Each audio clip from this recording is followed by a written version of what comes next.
Olá, boa noite para quem está chegando. Mais uma quinta-feira, mais uma live de estudos bíblicos aqui no livro de Atos, agora no capítulo 8. Hoje o estudo está muito bom, está muito bacana. Dando continuidade, nós veremos a primeira perseguição generalizada, institucionalizada, promovida pelos judeus contra a igreja. E aí nós vemos a ascensão de uma figura histórica que é conhecida por todos os cristãos da contemporaneidade, do primeiro século. E é um homem muito admirado, mas que o seu passado é sombrio, é um passado nefasto, né? Então, nós vemos aí a primeira missão da igreja, o primeiro trabalho missionário, Filipe indo evangelizar em Samaria, os apóstolos constatando que de fato Deus estava naquele negócio. E aí o encontro também, um encontro curioso, né, lá do evangelista Filipe com um eunuco. É uma passagem que muitas pessoas têm dúvida. Há uma certa dúvida entre as pessoas da igreja. Quem era esse eunuco? Da onde ele vinha? Para onde ele estava indo? Enfim, hoje tem muito tema bom para a gente explorar. Bastante aplicações. E vamos esperar o pessoal entrar aí.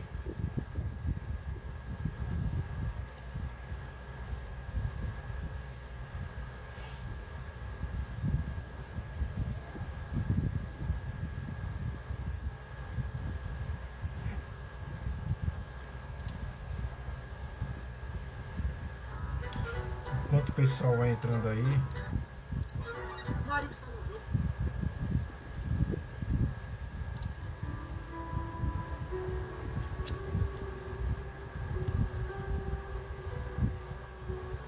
temos uma pessoa online, acho que é minha mãe que está aqui. Ela deve estar compartilhando lá no grupo. Pessoal, para quem não sabe, nós temos um grupo no WhatsApp onde nós realizamos o compartilhamento do link todas as quintas-feiras, para que você não esqueça. Nós compartilhamos devocionais todas as manhãs. A irmã Ana Guedes é muito ativa lá no compartilhamento de devocionais. A gente pode fazer orações, a gente compartilha algumas frases, algumas citações que edificam a nossa fé. E se você quiser fazer parte desse grupo do WhatsApp, é só você falar comigo no meu privado, no Messenger, ou aqui nos comentários, e eu te adiciono lá no grupo do WhatsApp. Vou esperar o pessoal entrar aí.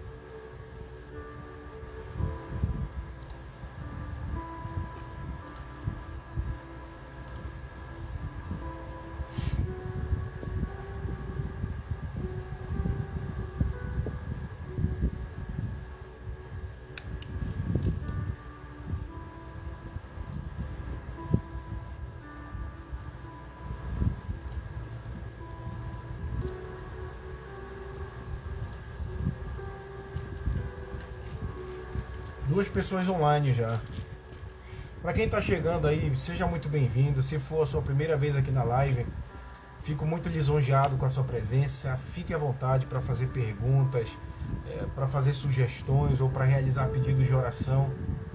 Como de praxe, sempre ao final da live nós fazemos uma oração pedindo para que Deus faça a sua vontade, né? Não caiamos numa prepotência em dizer que Deus tem que atender o nosso pedido. Muitas das vezes Deus não atende o nosso pedido, às vezes porque não é da sua vontade, ou para alimentar a nossa fé, para gerar em nós perseverança. Mas olha que bacana, o que o apóstolo Paulo diz nas suas cartas é que posso todas as coisas naquele que me fortalece. E aí abre-se margem para diversas interpretações. As pessoas olham para isso e pensam, bom, já que eu posso todas as coisas naquele que me fortalece, então eu vou sair derrubando muralha, vou vencer tudo e vou me dar bem na vida. Quando na verdade não é isso que o apóstolo Paulo está dizendo. Para a gente entender o que essa citação significa, é preciso a gente entender o contexto, né?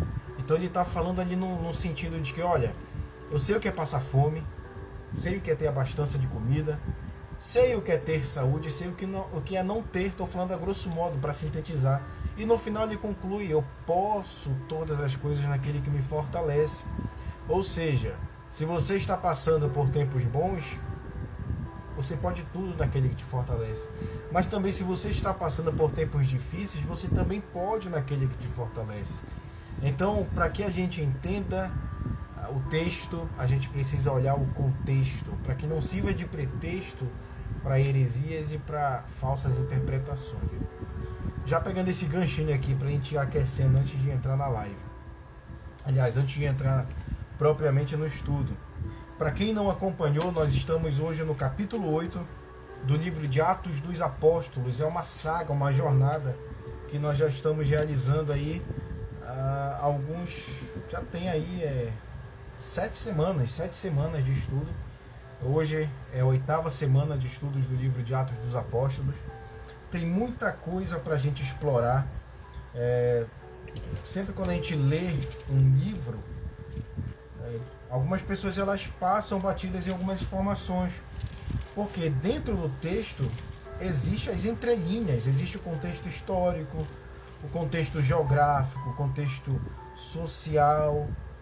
Existe todo um contexto para que a gente possa entender certas passagens. E entendendo essas passagens, ela abre caminho para que a gente possa entender os demais capítulos, e não só isso, mas os demais, por que não os demais livros da Bíblia, né? Então é importante a gente ler detalhe por detalhe.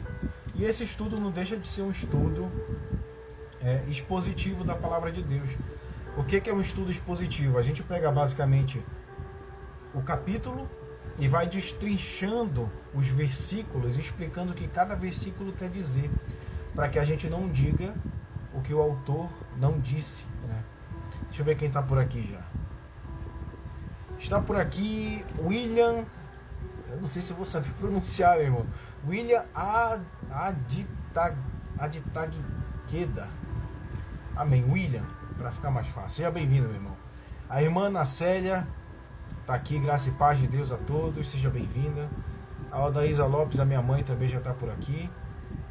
A Maluz também está por aqui. A Maluz, seja muito bem-vinda, fique à vontade. A Maluz, ela, se não me engano, veio da página, né, que eu também modero, que não é heresias, acho que é isso. Amiga nova no Face, seja bem-vinda, tá? Seja bem-vinda. Fique à vontade para interagir. Então é isso, vamos esperar o pessoal entrar para a gente já fazer a nossa oração e dar início ao nosso estudo, tá? Hoje começou um pouquinho mais tarde, por motivo de força maior, mas importante a gente fazer. Compartilhe essa live com as pessoas que você conhece. Você pode vir aqui, você pode mandar aonde você quiser. E aí você convida algum conhecido, algum parente, algum familiar para fazer parte, para assistir também essa live. Então, compartilhe lá. Ainda vamos esperar aqui mais uns 2 minutinhos para quem vai entrar. Compartilhe, é normal que você saia durante um tempinho, mas depois você volta aqui para a live, tá bom? Deixa eu só finalizar algumas coisas aqui.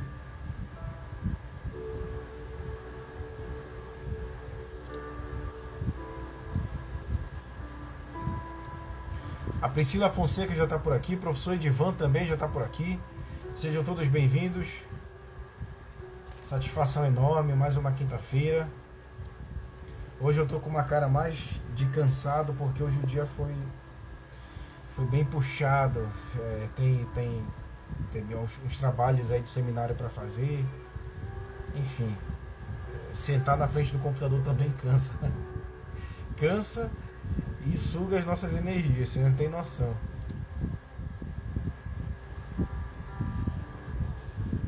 É isso aí.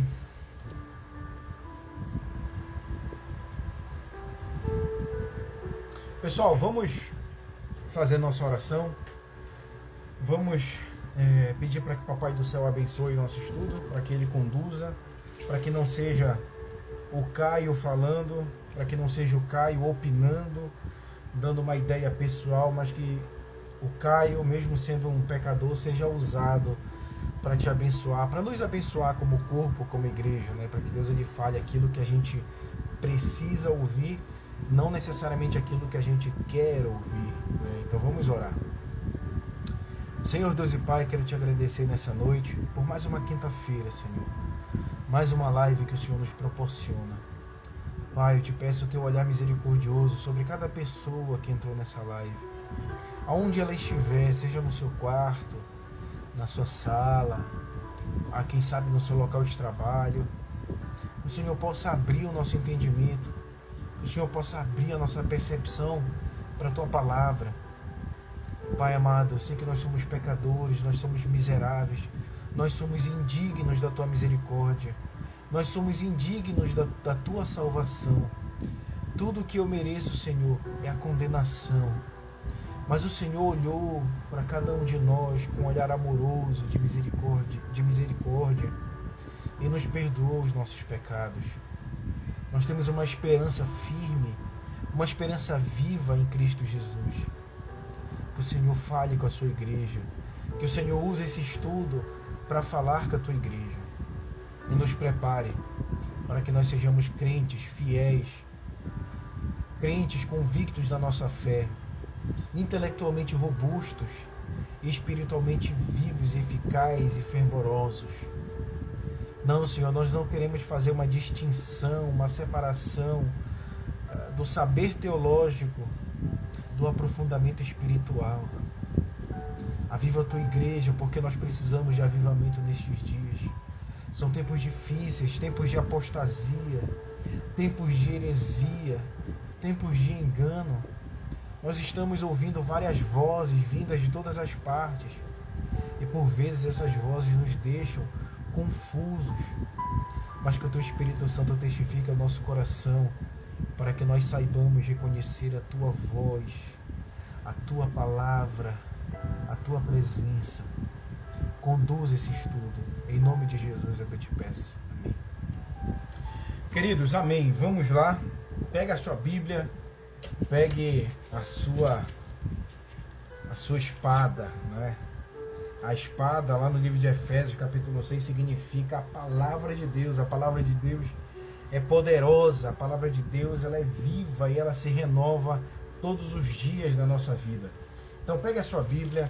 Eu não tenho uma Bíblia no formato de livro, eu tenho uma Bíblia no celular, tem problema? Claro que não.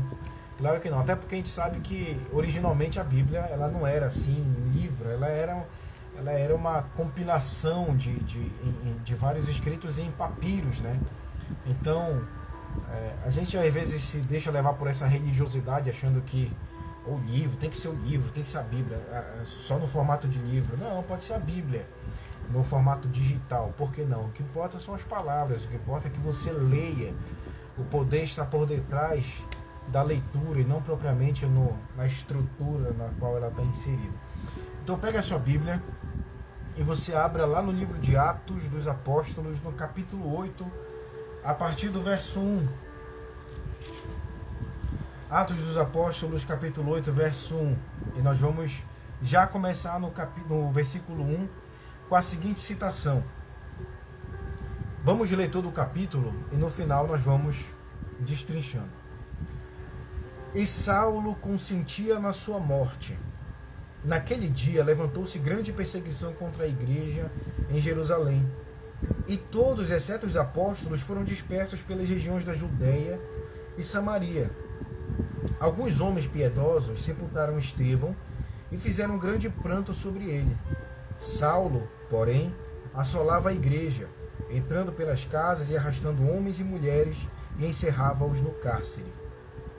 Entre mentes, os que foram dispersos iam por toda parte pregando a palavra. Filipe, descendo à cidade de Samaria, anunciava-lhes a Cristo. As multidões atendiam unânimes às coisas que Filipe dizia, ouvindo-as e vendo os sinais que ele operava. Pois os espíritos imundos de muitos possessos saíam gritando em alta voz, e muitos paralíticos e coxos foram curados, e houve grande alegria naquela cidade. Ora, havia certo homem chamado Simão, que ali praticava a mágica, iludindo o povo de Samaria, insinuando ser ele grande vulto, ao qual todos davam ouvidos do menor ao maior, dizendo: este homem é o poder de Deus, chamado o grande poder. aderiam a ele porque havia muitos os que iludira com mágicas. Quando, porém, deram crédito a Filipe, que os evangelizava a respeito do reino de Deus e do nome de Jesus Cristo, iam sendo batizados assim, homens como mulheres. O próprio Simão abraçou a fé. E tendo sido batizado, acompanhava a Filipe de perto, observando, extasiado, os sinais e grandes milagres praticados. Ouvindo os apóstolos que estavam em Jerusalém, que Samaria recebera a palavra de Deus, enviaram-lhe Pedro e João, os quais, descendo para lá, oraram por eles para que recebessem o Espírito Santo. Porquanto não havia ainda descido sobre nenhum deles, mas somente haviam sido batizados em o nome do Senhor Jesus. Então, lhes empunhavam as mãos e recebiam estes o Espírito Santo. Vendo, porém, Simão, que pelo fato de imporem os apóstolos as mãos, era concedido o Espírito Santo, ofereceu-se-lhes dinheiro, propondo: concedei-me também a mim este poder, para que aquele sobre quem eu impuser as mãos receba o Espírito Santo. Pedro, porém, lhe respondeu: o teu dinheiro seja contigo para a perdição, pois julgastes adquirir por meio dele o dom de Deus. Não tens parte nem sorte neste ministério, porque o teu coração não é reto diante de Deus. Arrepende-te, pois, da tua maldade e roga ao Senhor, talvez te seja perdoado o intento do coração. Pois vejo que estás em fel de amargura e laço de iniquidade. Respondendo, porém, Simão lhe pediu: rogai vós por mim ao Senhor, para que nada que dissestes sobrevenha sobre mim. Eles, porém, havendo testificado e falado a palavra do Senhor, voltaram para Jerusalém e evangelizavam muitas aldeias dos samaritanos. Até aí, quando a gente terminar a nossa reflexão do versículo 1 até o 25, nós daremos prosseguimento do 26 até o versículo 40. Queridos, vocês percebem que o livro de Atos dos Apóstolos ele é uma série de relatos históricos que, como eu falei na live anterior, não necessariamente estão próximos em anos uns dos outros, né? Como eu falei, reiterando, o livro de Atos ele tem 28 capítulos e esses 28 capítulos é a síntese do que aconteceu aí em algumas décadas de acontecimento da igreja. Então a gente costuma olhar, né, e pensar assim: caramba, foram tantos milagres, eram tantos sinais, era o poder de Deus dia e noite, o que está faltando para a gente? Né? Mas, como vocês sabem, Lucas, né, nessa descrição da igreja para Teófilo, ele na verdade compila os principais acontecimentos. Mas há algumas partes de capítulo para outro que é literalmente continuações do que estava acontecendo, que é o que justamente começa aqui no capítulo 8. O capítulo 8 começa de forma curiosa, né? No versículo 1 diz assim: e Saulo consentia na sua morte. Algumas pessoas, por isso que é importante a gente entender e ler de forma cronológica a Bíblia, para que a gente entenda. Imagina uma pessoa abrindo a Bíblia no capítulo, vou ler, mamãe mandou a Bíblia, abri no capítulo 8 e já vou ler a partir do versículo 1, a pessoa não vai entender o que estava sendo descrito aqui. A pessoa começa: e Saulo consentia na sua morte, ou seja, a pessoa é obrigada a ler, né, o que aconteceu anteriormente, para que assim ela entenda o contexto e ela saiba interpretar o que está sendo dito. E é exatamente assim que o capítulo 8 começa: e Saulo consentia na sua morte. Morte de quem? A morte de Estevão. Né? Estevão, lembra do que aconteceu? Vamos fazer uma leve recapitulação do que aconteceu no capítulo 7. Né? Estevão, ele fazia sinais, e por fazer sinais ele foi levado ao Sinédrio. Né? Quem que era o Sinédrio? Era o Senado religioso da época de Jerusalém, que era composta por 71 membros, né? Os 71 religiosos que ditavam, que legislavam as leis ali da antiga Jerusalém.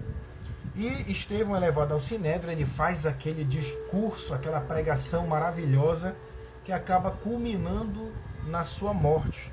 Né? Lembra que Estevão, ele testifica, ele testemunha da fé até o seu último suspiro. E no final ele diz: olha, Senhor, não nos impute esse pecado. E Estevão adormece. E olha que curioso, o capítulo 8 começa: e Saulo consentia na sua morte. Ou seja, isso nos dá uma luz de que Saulo, né, que nós conhecemos que é Paulo, o apóstolo Paulo aqui no seu passado, ele estava presente na morte de Estevão. Algumas pessoas dizem: Saulo provavelmente era membro do Sinédrio. A resposta mais plausível para isso é que Saulo não era membro do Sinédrio.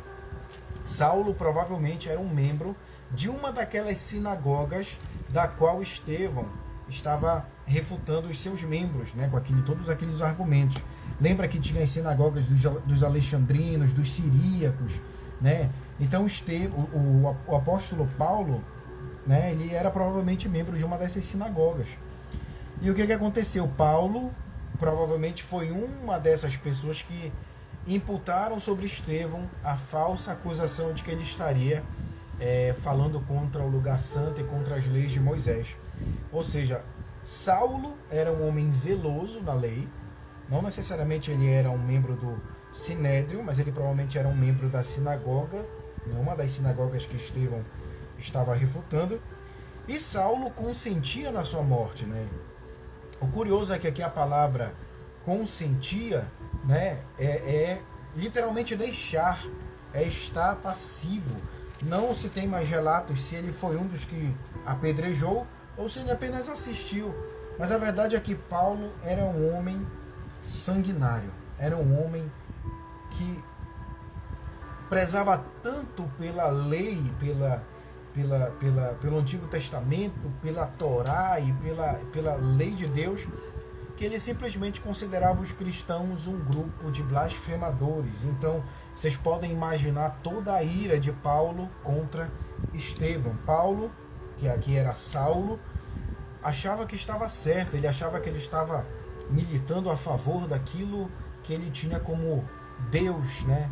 A religião judaica, o templo, era toda a ideia de religião que eles tinham na época. Imagina, você vê um grupo de iletrados, de galileus, né, de pessoas que eram gentis, né, pessoas que não faziam parte da religião judaica, vindo com uma nova interpretação da Torá e das profecias e atribuindo essas profecias ao Jesus. Imagina a raiva que Saulo e todos os religiosos da época sentiram. Então, Saulo tinha muita raiva desse movimento, né? E no verso 2, ele continua. Aliás, ainda no verso 1, passando para o verso 2. Naquele dia levantou-se grande perseguição contra a igreja em Jerusalém, e todos, exceto os apóstolos, foram dispersos pelas regiões da Judéia e Samaria. Olha que curioso. Quando Saulo aparece, né, pela primeira vez, ele aparece aqui já perseguindo a igreja. O que aconteceu? Os judeus liderados por Saulo, eles invadiam as casas dos cristãos, né? Eles invadiam, eles levavam presos. Então ali foi a primeira perseguição generalizada contra a igreja. E o que acontecia? Saulo liderava esse movimento, era como se fosse um cão raivoso invadindo as casas das pessoas e levando presa os cristãos. Até então, o que a igreja tinha passado era apenas por aquelas indagações, por aquelas prisões dos apóstolos, eram casos muito isolados. Até então, quem ia diante do Sinédrio foram apenas os apóstolos e até então Estevão, mas nada que já fora instituída para toda a igreja. Agora a perseguição estava sendo feita de forma generalizada, né, pelos judeus. Não queriam mais saber se eram apenas apóstolos ou se eram evangelistas, eles estavam perseguindo a todos os cristãos sem distinção. E aí a história, né, o Lucas, ele aponta que essa perseguição ela culminou em uma ação. Que ação foi essa? O espalhamento. Os judeus já os cristãos, começaram a fugir de Jerusalém, então eles se espalharam ali por toda a Judéia, né? Lá no livro de Atos, no capítulo 11, salvo engano, a parte 19 e 20, ele vai dar uma ideia para onde foi que os cristãos se espalharam.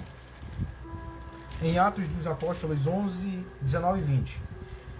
Olha o que ele diz. Então os que foram dispersos por causa da tribulação que sobreveio a Estevão se espalharam até a Fenícia, a Chipre e Antioquia. Gravem o nome dessas cidades. A cidade de Fenícia, Chipre e Antioquia eram lugares que majoritariamente eram habitadas por gentios, né? Eram cidades que haviam, de certa forma, alguns judeus ali, mas em grande parte eram habitadas por povos pagãos, gentios, né? E aí, os judeus, os cristãos, eles se espalham por essas cidades. Comecem a se antenar como que Deus ele trabalha no meio da sua igreja. Gravem essa questão. Eles são espalhados por esses lugares, e não só pela Judéia, mas pela Samaria. A perseguição, ela espalhou os cristãos ao redor de Jerusalém. Em Antioquia, isso é um dado para curiosidade, é um dado para a gente se antenar. Foi o lugar onde os cristãos foram chamados de cristãos pela primeira vez na história, aonde pela primeira vez foi usada a expressão cristãos, né, que significa pequenos cristos, né? Por que nós somos chamados de cristãos? Porque eles faziam associações, né? Eles olhavam uma pessoa e as atitudes daquelas pessoas, a forma como aquelas pessoas se expressavam, arremetia para Cristo. Então eles diziam: esses aí são seguidores de Jesus, né? Que mais tarde foram chamados de cristãos. Então basicamente é isso. Cristão significa ser seguidor de Jesus ou pequenos cristos. E nós somos reconhecidos por aquilo que fazemos, por aquilo que pregamos, por aquilo que praticamos também. Então é assim que o mundo identifica uma pessoa como sendo cristã. Agora olha que curioso. Os discípulos, os apóstolos ficaram em Jerusalém, né? Os cristãos foram espalhados por toda a Judéia, se espalharam por Samaria, mas os apóstolos, no verso 2 diz, né, no verso 3, perdão, isso é mais para frente. Não, verso 1, diz que exceto os apóstolos, né, ou seja, todos foram dispersos exceto os apóstolos. Os cristãos se espalharam por todas as cidades aos arredores ali da Judéia e Samaria, e os apóstolos ficaram em Jerusalém. O que aconteceu aqui? É que provavelmente com a perseguição dos judeus, liderada por Paulo, a igreja que estava em Jerusalém estava desamparada e os apóstolos simplesmente se negaram a sair e abandonar os cristãos de Jerusalém. Mas eles abraçaram a perseguição para que os cristãos ficassem firmes na sua fé. Mas também Deus estava trabalhando também nessa questão do espalhamento dos cristãos pelos arredores da Judéia e Samaria. Porque o que aconteceu? Inevitavelmente o evangelho se espalhou. Olha como Deus trabalha, mesmo diante das coisas ruins que acontecem com a sua igreja. Às vezes é comum a gente olhar uma perseguição, alguma coisa que é naturalmente ruim, e a gente diz assim: olha, Deus não está nesse negócio, né? Às vezes somos acometidos de doenças, crises financeiras, né? E o nosso olhar humano olha para tudo isso e diz assim: Deus não está comigo, Deus não está nessa parada aqui. Mas a verdade é que Deus trabalha de forma que o homem às vezes não consegue entender. E a gente só vai entender no futuro, depois, assim como a gente está entendendo a história. Deus tinha um propósito na perseguição da igreja: fazer com que o evangelho fosse espalhado. Caio, não seria mais simples que os apóstolos e os cristãos de forma natural evangelizassem sem a necessidade de uma perseguição? Dificilmente. Por quê? A gente já vem estudando que os judeus, quando eles foram batizados no Espírito Santo, há a grande comissão lá em Marcos 16:15, né, quando Jesus disse para os seus apóstolos e seus discípulos: ide por todo mundo e pregai o evangelho a toda criatura. Mas o que é curioso é que os apóstolos, eles no início não entenderam muito essa ordenança de Jesus, né? Ele vai e prega em toda Jerusalém, em Samaria até os confins da terra. Essa foi a grande comissão de Jesus, mas os discípulos, os apóstolos, os judeus que haviam sido convertidos, eles achavam que o Messias era apenas para Jerusalém, era apenas para os judeus, né? Então eles acreditavam que Jesus tinha vindo apenas para Israel. Então eles tinham um bloqueio cultural contra os outros povos, né? E naturalmente eles não faziam a evangelização, mas Deus, de forma soberana, de forma sábia, trabalha nessa perseguição toda para fazer com que os cristãos saiam de Jerusalém e levem a pregação do evangelho até de fato aos confins da terra e até Samaria. Caio, por que toda essa dificuldade dos judeus, dos cristãos, dos novos convertidos realizarem a pregação do evangelho em Samaria, por exemplo? O que as pessoas muitas das vezes não sabem é que Samaria, o povo que habitava em Samaria, era considerado um povo impuro para os judeus. Eles eram cristãos recém-convertidos, mas toda a sua formação era judaica, né? Então eles tinham algumas crenças, algumas limitações que a própria religião judaica tinha imposto a eles. Então imagina, se chegar do dia para a noite com o apóstolo e dizer, olha, vai para Samaria e evangeliza. Para ele era um escândalo, por diversas vezes na Bíblia, quando Jesus se encontra com aquela mulher samaritana à beira do poço e tem uma conversa com ela, a Bíblia diz que os apóstolos, quando chegaram, ficaram escandalizados com Jesus, né? Eles não falaram nada, mas a história conta que eles ficaram escandalizados com aquela conversa. Porque para um judeu natural, era inadmissível a ideia de estabelecer contato com alguma pessoa samaritana, com algum homem, com alguma mulher que era de Samaria. Por quê? Porque Samaria é uma cidade que era muito miscigenada, né? Há cerca de alguns anos atrás, Samaria fazia parte do reino de Israel e depois ela foi invadida pelo Império Assírio. E o que aconteceu? Os assírios trouxeram os povos gentios de outros lugares para Samaria. E o que houve? Os judeus começaram a se casar com os povos gentios e gerou toda essa mistura, essa miscigenação. E para um judeu ortodoxo isso era inadmissível. Lembra que os judeus helenistas, eles eram considerados como se fosse uma casta inferior aos judeus, grosso modo, com pedigree. E da mesma forma os samaritanos eram vistos dessa forma pelos judeus. Eles eram simplesmente impuros, de modo que para a antiga Judéia, estabelecer contato com Samaria era motivo de escândalo para quem era um judeu ortodoxo. Então havia essa barreira, havia esse muro que a religião havia construído entre judeu ortodoxo e os outros povos, não apenas os de Samaria, mas qualquer outro povo. E o curioso é que a perseguição, ela gera a primeira ação missionária liderada por Filipe.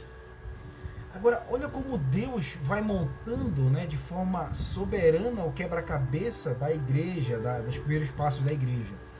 Eu tenho certeza absoluta que se Filipe fosse um judeu ortodoxo, ou seja, um judeu pedigree, ele teria sérias dificuldades e eu acredito até que não faria essa pregação em Samaria, né? Mas por Filipe ser um dos 7 daqueles que foram escolhidos para serem aqueles que iriam cuidar das questões da mesa, aqueles primeiros diáconos, né?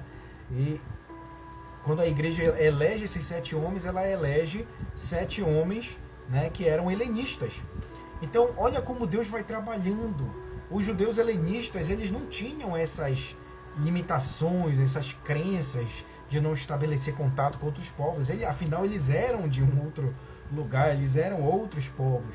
Então, Deus, de forma sábia, usa Filipe para ser o primeiro evangelista da igreja. Olha como Filipe foi ousado. Ele fez inicialmente o que os apóstolos não tiveram a percepção ou a coragem de fazer, de levar o evangelho a um outro lugar que não fosse Jerusalém. E então os cristãos, eles se espalham. Por causa da perseguição, os cristãos se espalham e junto com os cristãos a mensagem do evangelho. E aí, no versículo 2 diz: alguns homens piedosos sepultaram Estevão e fizeram um grande pranto sobre ele. Notem que essa expressão, homens piedosos, já foi usada algumas vezes na Bíblia, né? Como, por exemplo, em Atos capítulo 2, verso 5, diz assim: habitavam então em Jerusalém judeus, homens piedosos de todas as nações que há debaixo do céu. Em Lucas, no capítulo 2, verso 25, diz: ora, havia em Jerusalém um homem cujo nome era Simeão, e este homem justo e temente a Deus esperava a consolação de Israel, e o Espírito Santo estava sobre ele. E algumas outras traduções diz que Simeão era um homem piedoso. Então esse termo homens piedosos geralmente era atribuído a pessoas que eram sinceras na sua devoção a Deus, mesmo ainda estando no judaísmo e ainda não tendo reconhecido Cristo como Senhor e Salvador. Mas esse termo homens piedosos era geralmente atribuído a homens que eram sinceros, né? Homens que poderiam ser judeus ou de outros povos, né? De outros lugares, ou mas em síntese, eram pessoas que eram sinceras com a sua fé. Aí podiam até não conhecer Jesus, mas eram sinceras, queriam adorar a Deus de fato, estavam bem intencionadas na adoração ao Senhor, e essas pessoas eram chamadas por muitas vezes na Bíblia de homens piedosos. E o que aconteceu? Esses homens piedosos, provavelmente judeus que ainda não eram convertidos, enterraram, né, sepultaram Estevão e fizeram um grande pranto sobre ele. O que é curioso é que eles fizeram um grande pranto sobre Estevão. O que nos dá de certa forma, nos dá uma deixa para a gente entender algumas coisas. Provavelmente esses homens viram o testemunho de Estevão, foram tocados, talvez até tenham reconhecido Estevão como de fato um profeta, alguém que de fato fosse de Deus, e eles sabiam que Estevão havia sido apedrejado injustamente. Daí o motivo deles terem tido grande pranto sobre ele. Olha a importância do testemunho de Estevão, né? O Estevão de fato não morreu em vão, ele morreu por um propósito, por aquilo que ele acreditava. E isso, claro, gerou frutos, né? Gerou, sem dúvida, frutos. No verso 3, Saulo, porém, assolava a igreja, entrando pelas casas e arrastando homens e mulheres, e encerrava-os no cárcere. Né? Então, o judeu chamado Saulo de Tarso, ele entrava nas casas, né? Prendia os homens, as mulheres, ele não fazia distinção e ele encerrava-os no cárcere, né? E algumas outras passagens bíblicas a gente vai ver que Paulo não só prendia as pessoas, mas por muitas vezes ele perseguia e matava os cristãos. Então Saulo de fato era um religioso raivoso, né? E notem que essa palavra assolava, em algumas outras fontes extra-bíblicas, era utilizado para descrever como uma cidade sendo assolada, uma cidade sendo destruída. Em alguns outros relatos, a palavra assolado ou assolava também remete a como se você fosse trucidado, fosse devorado, fosse estraçalhado por um animal feroz. Então, Lucas, ele usa esse termo, obviamente ele sabia que esse termo denotava esse significado, e ele usa para realmente descrever o que aconteceu naquela época. Foi uma perseguição generalizada, né? E o próprio apóstolo Paulo, depois de convertido, ele reconhece isso. Ele reconhece que ele foi um perseguidor cruel, que ele foi um perseguidor nefasto, um perseguidor que não conhecia Deus, e que por vezes ele se coloca como o principal dos pecadores porque ele perseguiu a igreja, né? E vamos ver lá em Gálatas, no capítulo 1, verso 13. Olha como o apóstolo Paulo refere-se a si mesmo. Gálatas 1,13. Pois já ouvistes qual foi outrora o meu procedimento no judaísmo, como sobremaneira perseguia a igreja de Deus e a assolava. Né? E no verso 23 ele diz aqui: mas somente tinham ouvido dizer, aquele que outrora nos perseguia, agora prega a fé que antes procurava destruir. No livro de 1 Coríntios, capítulo 15, verso 9, ele diz mais: pois eu sou o menor dos apóstolos, que nem sou digno de ser chamado apóstolo, porque persegui a igreja de Deus. Mas pela graça de Deus sou o que sou, e a sua graça para comigo não foi vã. Antes trabalhei muito mais do que todos eles, todavia não eu, mas a graça de Deus que está comigo. No livro de Filipenses, capítulo 3, verso 6, quanto ao zelo, persegui a igreja, quanto à justiça que há na lei, fui irrepreensível. Mas o que para mim era lucro, eu passei a considerá-lo como perda por amor de Cristo. Então, no verso, aí também diz lá no livro de 1 Timóteo, capítulo 1, verso 13, Ainda que outrora eu era blasfemador, perseguidor e injuriador, mas alcancei misericórdia, porque eu fiz por ignorância na incredulidade, e a graça do nosso Senhor Jesus superabundou com a fé e o amor que é em Cristo Jesus. Gente, peguei esses exemplos aqui para mostrar para vocês que o próprio apóstolo Paulo não se eximia da culpa que de fato ele tinha. Ele tinha plena consciência e plena convicção de quem ele era, né? Parece que de fato são duas pessoas diferentes, né? Algumas pessoas dizem, Deus mudou o nome de Saulo para Paulo, mas na verdade foi apenas uma modificação na tradução do hebraico para o grego, né? Que em hebraico se falava Saulo, que arremetia ao nome do antigo rei Saul, né, de Israel, então era Shaul, né? E do grego agora a pronúncia era Paulo, né? Então não houve uma mudança de nome, apenas uma forma diferente de se pronunciar o nome de Paulo, um no grego e outro no hebraico. Mas a verdade é que Paulo parecia que de fato era duas pessoas diferentes, um Paulo perseguidor, um Paulo cruel, que não tinha pena, né? Ele era tão convicto daquilo que ele cria, que ele na verdade não tinha pudor, ele assolava literalmente a igreja, ele fazia perseguições. E agora o novo Paulo reconhece isso, e de forma muitas vezes arrependida, parece que Paulo, mesmo sabendo que a graça de Deus ela supera o nosso pecado, como a própria Bíblia diz, onde abundou o pecado, superabundou a graça de Deus. Ele sabia disso, mas parece que lá no fundo Paulo ainda não conseguia se perdoar daquilo que ele tinha feito. Ele carregava consigo uma certa culpa, né, que a fé diz para a gente não ter. Mas Paulo, sendo limitado, sendo um homem, por vezes ele, né, se sentia às vezes até culpado daquilo que ele havia feito. Para vocês terem noção das atrocidades que ele promoveu. Às vezes a gente olha assim para a Bíblia, a gente olha para esses relatos e pensa, eu conheço a história de Saulo, de Tarso, conheço a história de Paulo, mas vamos nos transportar para o passado? Vamos nos colocar no lugar da igreja naquela época? Imagina algum inimigo do evangelho que nós temos hoje, alguma pessoa que transgrida, né, as leis de Deus, que a gente olhe e diga assim, olha, eu sou cristão, mas essa pessoa, pelo amor de Deus, essa pessoa aí, olha, eu acho difícil Deus alcançar essa pessoa, porque essa pessoa, meu Deus do céu, faltam adjetivos para descrever essa pessoa.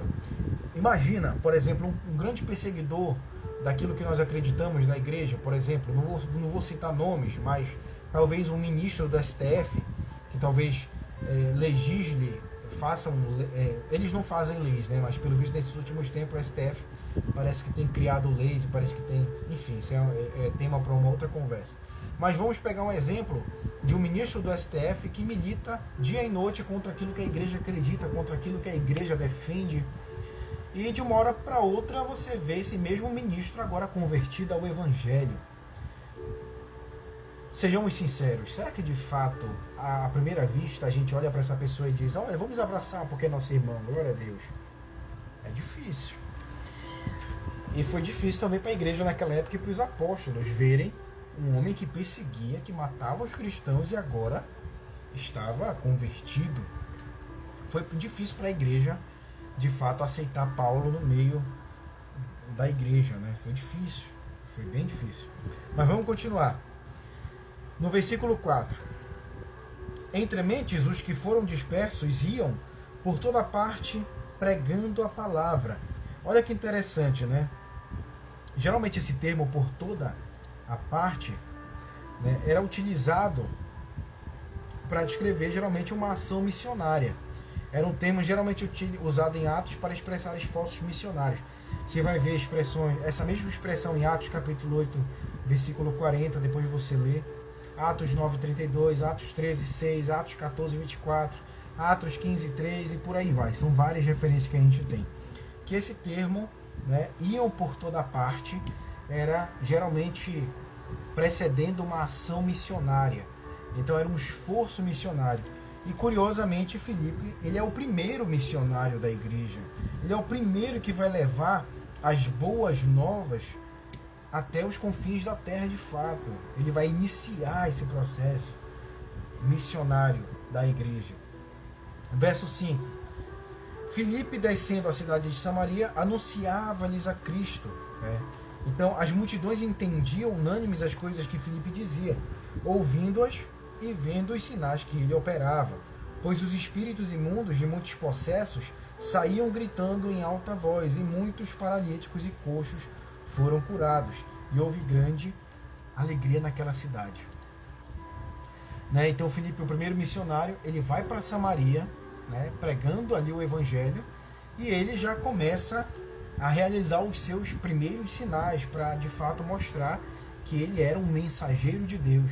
Né? Como nos outros capítulos nós vimos que quem faz o milagre geralmente precede uma mensagem. Os milagres precedem a pregação genuína de um evangelho.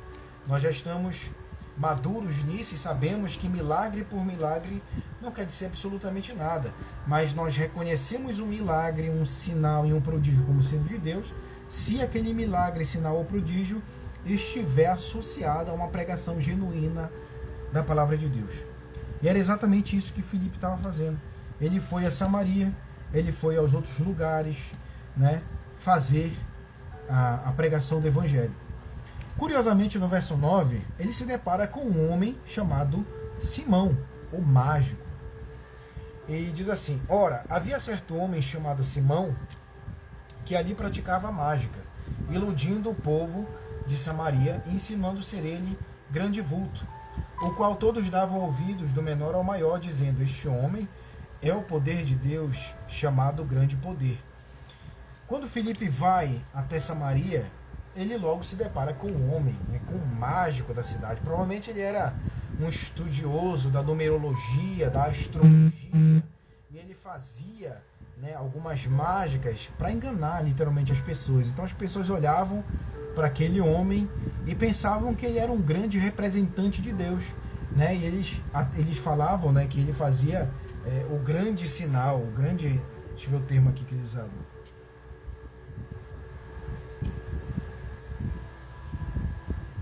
Este homem é o poder de Deus, chamado o grande poder. Então eles acreditavam que esse Simão era de fato um representante de Deus por causa das falcatruas que ele praticava ali em Samaria. E olha que curioso, quando Filipe chega em Samaria, realizando milagres, expulsando demônios, curando paralíticos, coxos, né? Esse Simão, ele rapidamente, eis aí o homem que de fato está fazendo poder de verdade.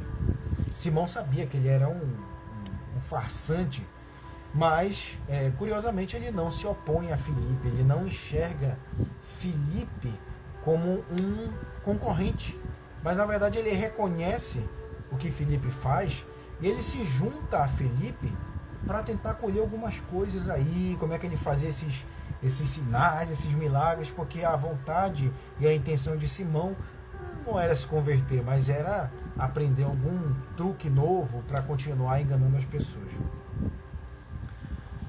E aderiram a ele porque havia muitos, olha só, ele era tão relevante em Samaria que ele enganava muitas pessoas. Havia muitos os iludira com mágicas. Quando, porém, deram crédito a Filipe, que os evangelizava a respeito do reino de Deus e do nome de Jesus Cristo, iam sendo batizados, assim homens como mulheres. O próprio Simão abraçou a fé e, tendo sido batizado, acompanhava Filipe de perto, observando, extasiado, os sinais e grandes milagres praticados. Ou seja, Simão, no seu intuito de aprender o que Filipe estava fazendo, ele até finge uma falsa conversão, né? A Bíblia diz que ele abraçou a fé, né? E ele foi até batizado. Ou seja, Simão, ele estava querendo saber de onde vinha todos aquele poder. Ele, na verdade, queria apenas ter mais influência. Ele queria enganar mais pessoas, se utilizando do mesmo poder que agora Filipe estava realizando em Samaria. No verso 14, ouvindo os apóstolos que estavam em Jerusalém, que Samaria recebera a palavra de Deus, enviaram-lhe Pedro e João. Ou seja, a notícia agora chegou em Jerusalém. Olha, apóstolos, Pedro, João, Tem o Filipe, nosso irmão em Cristo, ele, na dispersão da perseguição, ele foi para um lugar foi para Samaria, e lá ele pregou o evangelho, e muitas pessoas se converteram, e ele expulsou demônios, curou paralíticos, as pessoas abraçaram a fé, as pessoas se converteram, se batizaram. E o que acontece? Os apóstolos mandam Pedro e João para averiguar. Pedro e João não foram para contribuir inicialmente com Filipe, mas eles foram mesmo averiguar. Peraí, vamos lá para ver se de fato isso é verdade, porque até então esse pessoal aí de Samaria, a gente não tem que ter contato com esse povo aí não, bora lá ver se isso é verdade, porque até então eles tinham essa ideia de que Jesus tinha vindo apenas para Israel, apenas para os judeus, então eles não concebiam a ideia de que Jesus era para todos os povos. Então eles vão averiguar, bora ver se isso é verdade mesmo, será que isso é verdade? Eles foram para Samaria para testificar isso. Enviaram-lhe Pedro e João, verso 15, os quais, descendo para lá, oraram por eles, para que recebessem o Espírito Santo, porquanto não havia ainda descido sobre nenhum deles, mas somente haviam sido batizados em nome do Senhor Jesus. Então lhes impunham as mãos e recebiam estes o Espírito Santo. Vendo, porém, Simão, que pelo fato... Não, vamos ler até o verso 17, depois a gente pula para o 18. E recebiam estes o Espírito Santo. Ou seja, os apóstolos eles foram para testificar, eles foram para averiguar se de fato aquelas pessoas que estavam em Samaria haviam de fato sido convertidas. E quando eles chegaram lá, eles impuseram as mãos e aquelas pessoas receberam o Espírito Santo. Mas inicialmente aqui para a igreja, qual era o sinal da vinda do Espírito Santo? É o mesmo sinal que aconteceu lá em Atos no capítulo 2, quando eles foram cheios do Espírito Santo, então eles passaram a falar em outros idiomas, os idiomas que eram da língua materna daqueles judeus piedosos que estavam em Jerusalém por causa do Pentecostes. E quando eles impuseram as mãos naquelas pessoas de Samaria, aconteceu a mesma coisa. O Espírito veio e aquelas pessoas passaram provavelmente a falar em outras línguas também, né? Caio, mas eu aprendi que quando eu creio em Jesus e quando eu venho a Cristo, eu me converto, automaticamente eu recebo o Espírito Santo. E tá certo. Só que aqui estava em processo de transição. É óbvio que Deus não iria mandar o Espírito Santo antes de que os apóstolos chegassem lá para testificar. Ou seja, o fato deles terem se convertido e só depois de ter recebido o Espírito Santo, não era por causa que Deus havia mudado o processo, mas era para mostrar para os apóstolos que de fato Deus estava com eles. Então, quando eles impuseram as mãos e eles viram com seus próprios olhos que o que aconteceu lá em Atos, no capítulo 2, agora estava acontecendo em Samaria, então eles abriram a mente e creram. Não, de fato, o Evangelho tem que ser pregado a todos os povos. E foi exatamente isso que aconteceu. No verso 18, diz: vendo, porém, Simão, que pelo fato de imporem os apóstolos as mãos, era concedido o Espírito Santo. E então ofereceu-se-lhes dinheiro, propondo: concedei-me também a mim este poder, para que aquele sobre quem eu impuser as mãos receba o Espírito Santo. Olha a perspicácia de Simão, do mágico. Olha a ousadia, olha a cara de pau desse homem. Ele logicamente não tinha noção do que ele estava fazendo. Ele acreditava que ele podia ter aquele poder se ele oferecesse algum tipo de dinheiro. Provavelmente ele tinha dinheiro, porque ele enganava muitas pessoas, né? E obviamente ele não fazia isso por hobby, mas ele cobrava para fazer isso. Então ele oferece dinheiro, né? Olha como é parecido, né, com o que Judas fez. Ele trocou Jesus por algumas moedas de prata, né? Então essa intenção de entregar ou receber algum benefício da parte de Deus em troca de dinheiro nunca foi bem visto por Jesus. E os apóstolos sabiam disso. Tanto olha como foi a reação dos apóstolos. Pedro, porém, lhe respondeu: o teu dinheiro contigo seja para a perdição, pois julgastes adquirir por meio dele o dom de Deus. Não tens parte nem sorte neste ministério, porque o teu coração não é reto diante de Deus. Arrepende-te, pois, da tua maldade e roga ao Senhor, talvez te seja perdoado o intento do coração, pois vejo que estás em fel de amargura e em laço de iniquidade. A resposta de Pedro para aquele homem não foi nem um pouco leve, né? A resposta de Pedro para aquele farsante foi bem firme, foi contundente, foi até impactante para quem lê, né? Nossa, um apóstolo fala dessa forma, sim. Por vezes os apóstolos, até mesmo o próprio Jesus, em um estado tão grande de indignação com a religiosidade, com as heresias, eles proferiam palavras até um pouco mais contundentes, né?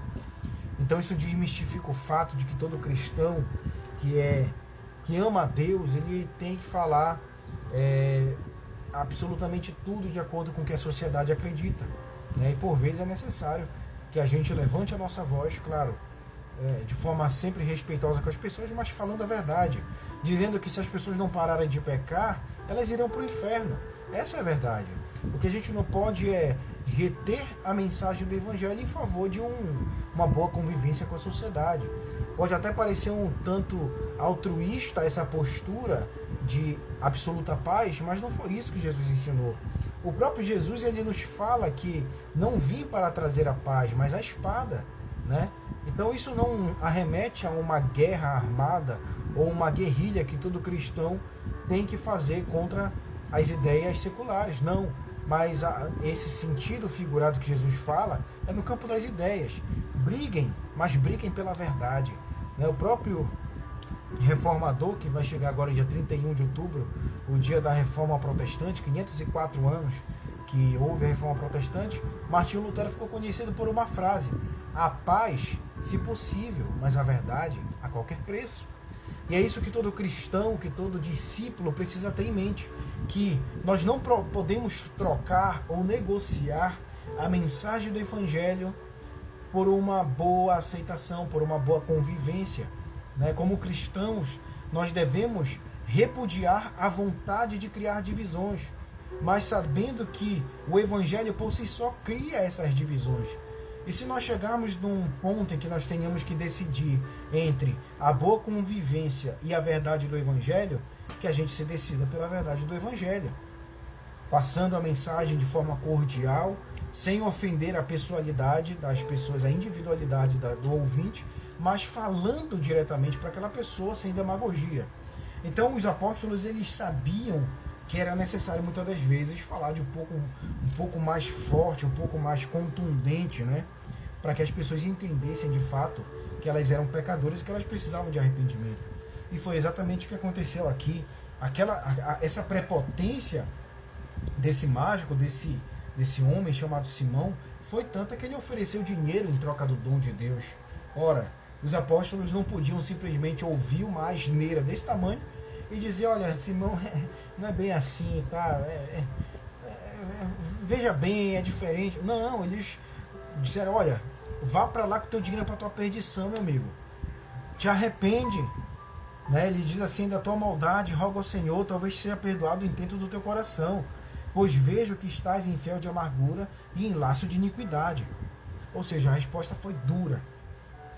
E olha aqui, no verso 24: respondendo, porém, Simão lhes pediu: rogai vós por mim ao Senhor, para que nada que disserte sobrevenha sobre mim. Sobrevenha a mim. Então algumas pessoas olham isso aqui: ah, Simão se arrependeu. Simão, agora sim o mágico se converteu, porque ele pediu para que os apóstolos rogassem a Deus, ao Senhor, para que nada que disserte sobrevenha a ele. Mas na verdade isso aqui é apenas um querer se livrar, né? Não, na verdade, não necessariamente significa um ato de conversão. Está muito mais para um medo de uma maldição, de um certo castigo que poderia vir de Deus. E ele disse: não, tá bom. Então pede para Deus, não venha nenhum mal sobre mim, né? Então nós não temos relatos de que de fato esse Simão havia se convertido. Mas na verdade ele pediu apenas para que os apóstolos pedissem a Deus para que não caísse nada daquilo sobre ele. Verso 25: eles, porém, havendo testificado e falado a palavra do Senhor, voltaram para Jerusalém e evangelizavam muitas aldeias dos samaritanos. Ou seja, agora sim os apóstolos haviam quebrado um pouco esse paradigma de que o evangelho deveria ficar só em Jerusalém. Agora a igreja estava começando a abrir os olhos para a necessidade da pregação do Evangelho também em Samaria, também em Chipre, também em Antioquia, também na Fenícia. Né? Então eles estavam começando a abrir e a entender a grande comissão de Marcos 16,15, ide por todo mundo e pregai o Evangelho a toda criatura. Né? Então, pegando a síntese do verso 1 até o 25, nós podemos perceber que Deus, de forma soberana, usa a perseguição da igreja para fomentar a missão, para fazer com que os apóstolos entendam que o Evangelho não é só para Jerusalém. O Evangelho é para todos os povos. Então Deus vai se utilizando das perseguições para ir educando, para ir instruindo a sua igreja. Muitas das vezes a gente associa o amor de Deus a uma completa aceitabilidade das nossas limitações e dos nossos pecados. Né? Muitas das vezes Deus permite que nós passemos por certas dificuldades, por certas tribulações. Por quê? Porque a tempestade que Deus promove na nossa vida, ela não tem o objetivo de nos destruir, mas ela tem o objetivo de nos instruir. A perseguição que Deus instaura para a sua igreja é pedagógica. Nós temos professores aqui, nós temos pais, nós temos mães, avós, e todos nós sabemos que por vezes é necessário aplicar castigo nos nossos alunos ou dos nossos filhos, para que estes entendam e sejam disciplinados, para que eles mudem as suas atitudes. Né? Hoje não acontece mais tanto essa ideia de professor castigar o aluno, porque nós estamos numa sociedade que é moderna e que qualquer tipo de castigo, qualquer tipo de punição ao aluno é motivo de ofensa, enfim. Mas eu conheço, a minha mãe é professora, a minha avó também foi professora, elas eram de uma época que davam até palmada se fosse preciso. Os pais davam total liberdade para o professor até pegar a caneta e dar ali na mão do aluno preguiçoso. Eu mesmo, quando ia fazer reforço, eu tinha o maior trauma da tia Marinalda. A tia Marinalda era minha professora de reforço, e quando eu estava ali com preguiça, na hora de copiar, na hora de escrever, na hora de fazer alguma atividade, ela vinha com a caneta e dava aqui no meu dedo, escreve. E aquilo, eu ficava com uma raiva daquilo. Mas hoje eu entendo que aquilo era para minha disciplina, mas hoje não se pode mais fazer isso. Mas quem é professor, o professor raiz, não o professor Nutella, o professor raiz sabe que às vezes é preciso dar um freio ali no aluno para que ele entenda. E a gente traz isso também para os nossos filhos. Imagina você criar um filho sem nenhuma punição, sem nenhum castigo, dando tudo o que ele quer e deixando ele fazer tudo o que der na telha. Essa criança vai se tornar um adulto problemático, um adulto talvez até que se venha inserir no mundo das drogas, no mundo da criminalidade, porque a falta de limite, a falta de pedagogia na criação, ela tem consequências desastrosas. E Deus instrui também a sua igreja a mesma ideia. Deus permite que nós passemos por certas tribulações para nos ensinar, para nos disciplinar. E nada mais claro do que o relato de Atos dos Apóstolos, capítulo 8, do verso 1 ao verso 25. Deus é soberano e Deus faz o que quiser com a sua igreja. Mas vamos continuar. Nós fizemos 2 sessões aqui, o capítulo 8, e agora nós vamos ver um fato curioso, já ainda com o evangelista Filipe. Verso 26, nós vamos ler até o verso 40 e depois nós vamos por versículo a versículo. Verso 26, o anjo do Senhor falou a Filipe dizendo, dispõe-te e vai para o lado sul, no caminho que desce de Jerusalém a Gaza. Este se acha deserto. Ele se levantou e foi. Eis que um etíope, eunuco, alto oficial de Candace, rainha dos etíopes, o qual era superintendente de todo o seu tesouro, que viera adorar em Jerusalém, estava de volta e, assentado no seu carro, vinha lendo o profeta Isaías. Então disse o Espírito a Filipe, aproxima-te desse carro e acompanha-o. Correndo Filipe, ouviu-o ler o profeta Isaías e perguntou, compreendes o que vens lendo? Ele respondeu, como poderia entender se alguém não me explicar? E convidou Filipe a subir e a sentar-se junto a ele. Ora, a passagem da escritura onde que estava lendo era esta. Foi levado como ovelha ao matadouro, e como um cordeiro mudo perante o seu tosqueador, assim ele não abriu a boca. Na sua humilhação lhe negaram justiça. Quem lhe poderá descrever a geração? Porque da terra a sua vida é tirada. Então o eunuco disse a Filipe: peço-te que me expliques a quem se refere o profeta. Fala de si mesmo ou de algum outro? Então Filipe explicou, e começando por esta passagem da Escritura, anunciou-lhe a Jesus. Seguindo eles o caminho afora, chegando a certo lugar onde havia água, disse o eunuco: eis aqui água, que impede que seja eu batizado? Filipe respondeu: é lícito, se crês de todo o coração. E respondendo ele, disse: creio que Jesus Cristo é o Filho de Deus. Então mandou parar o carro, ambos desceram à água, e Filipe batizou o eunuco. Quando saíram da água, o Espírito do Senhor arrebatou a Filipe, não o vendo mais o eunuco, este foi seguindo o seu caminho cheio de júbilo. Mas Filipe veio achar-se em Azoto, e passando além, evangelizava todas as cidades até chegar a Cesareia. Bom, até aí. Do verso 26 ao verso 40, nós vemos um fato curioso. Após os apóstolos terem ido a Samaria e ter constatado que de fato Deus estava naquele povo, eles voltaram para Jerusalém. E Filipe continuou a sua saga, continuou a sua missão de evangelizar e de levar a palavra de Deus a todos os povos. Agora que Filipe já tinha o aval dos apóstolos, agora que Filipe tinha plena certeza de que o que ele estava fazendo era certo, parece que isso deu um gás a mais para Filipe. Então Filipe vai, e ele vai com toda a fé, e até o momento em que o anjo do Senhor falou a Filipe dizendo: dispõe-te e vai para o lado sul, no caminho que desce de Jerusalém a Gaza. Este se acha deserto. Ele se levantou e foi, né? Então percebe que Deus, né, ele sempre instrui para onde a gente deve ir. Quando Deus olha para Abraão e diz assim: sai da tua terra e da tua parentela e vai para o lugar onde eu te mostrarei, essa é a direção de Deus. Quando Deus utiliza, quando um anjo do Senhor, né, vai a Jesus, e esse Jesus é conduzido até o deserto para ser provado e para ser tentado por Satanás, é Deus quem o leva para lá. E também Filipe estava sendo conduzido por Deus. Percebe que a vida do cristão é maravilhosa. O homem faz planos, mas quem abençoa é o Senhor. Se o Senhor te chamar hoje para uma missão, o que você fará? Você vai ou você se apega com todas as forças ao que você tem, ao que você construiu até hoje?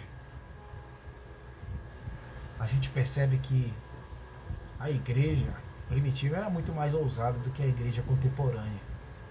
O que falta para os cristãos de hoje é serem conduzidos pela direção do Espírito. É o Espírito quem conduz, né? Lembra lá no início do livro de Atos, quando a gente faz todo aquele panorama, eu disse para vocês que muitos teólogos, muitos estudiosos dizem que o livro de Atos não deveria ser Atos dos Apóstolos. Seria muito mais coerente ser Atos do Espírito Santo, porque é o Espírito Santo o protagonista de tudo.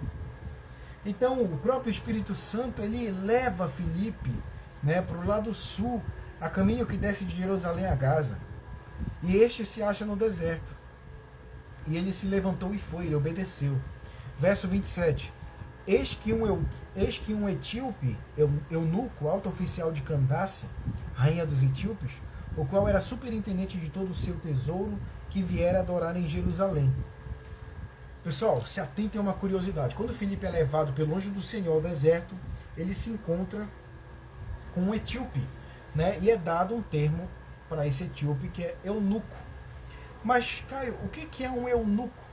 Um eunuco era geralmente um homem que, acho que não tem outra palavra, ele havia perdido as genitálias, né?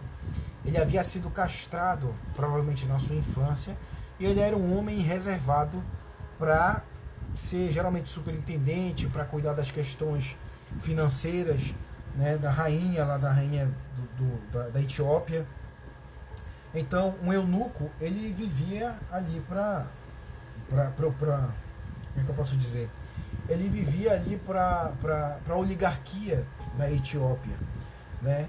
Então esse eunuco, a Bíblia diz que ele era um homem temente a Deus, né? Ele era um homem que vinha da Etiópia adorar em Jerusalém. Aí algumas pessoas pensam assim, tá, mas o que a Etiópia tem a ver com Jerusalém? Né? O que as pessoas não sabem é que quando o rei Salomão, ele teve vários casamentos, né? Isso não era algo que Deus havia estabelecido, mas por vezes homens que foram usados na Bíblia fizeram escolhas erradas. O propósito de Deus para um casamento é que seja um homem e uma mulher, mas em contrapartida, né, o rei Salomão se envolveu com várias mulheres e uma dessas mulheres era uma das rainhas da Etiópia. Então nesse casamento de Salomão com uma das rainhas da Etiópia que os povos eles se interligaram, né? Então havia uma certa relação entre a Etiópia e Jerusalém que já perdurava durante anos, né? Então havia uma certa devoção dos etíopes, havia uma certa ligação. E esse eunuco, né, que era um alto oficial de Candace, rainha dos etíopes, o qual era superintendente de todo o seu tesouro, ou seja, provavelmente era como se ele fosse o ministro da fazenda, como se ele fosse um secretário das finanças da rainha. Então ele era de um alto escalão, ele era de um alto posto, né, e ele estava indo para Jerusalém para adorar. Agora, olha que curioso, lá no livro de Deuteronômio, deixa eu ver se eu acho aqui. Lá no livro de Deuteronômio, no capítulo 23, verso 1, olha o que a Bíblia, que a lei diz: aquele a quem forem trilhados os testículos, ou for cortado o membro viril, não entrará na Assembleia do Senhor. Mas, Caio, o que cargas d'água esse eunuco, que era castrado, estava indo fazer em Jerusalém, se a própria lei proibia ele de entrar na Assembleia de Deus pelo fato dele ser castrado? A verdade é que o templo ele era subdividido em seções. Vocês lembram?